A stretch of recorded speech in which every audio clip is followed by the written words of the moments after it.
Second.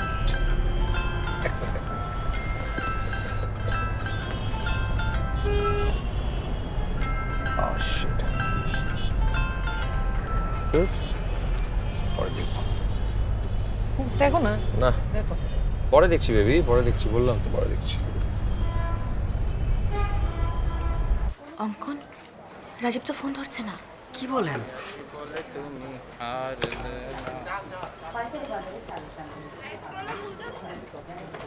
কি দোয়েল, রাজীবকে পাওয়া গেল?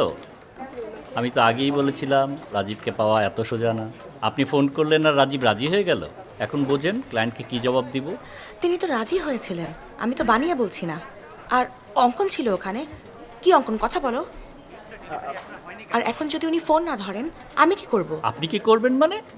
আপনাকেই তো করতে হবে। ফোন করেন, ফোন করেন। কিভাবে ম্যানেজ করবেন দেখেন। ঠিক আছে, আমাকে সময় দিন, আমি দেখছি। দিচ্ছি সময়, করেন, ব্যবস্থা করেন।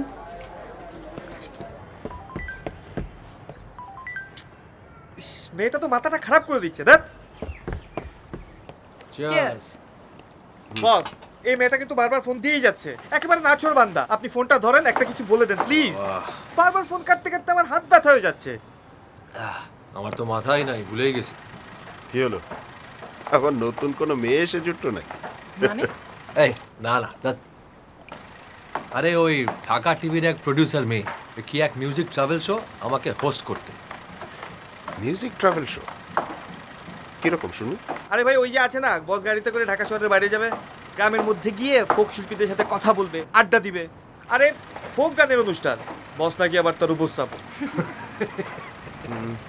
মন্দ নয় কিন্তু, করতে পারিস। বলছিস?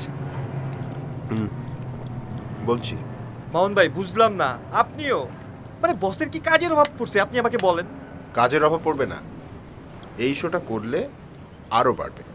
তুই যখন বলছিস তাহলে তো করতেই হয়। ফ্রেন্ড ফিলোসফার গাইড বলে কথা।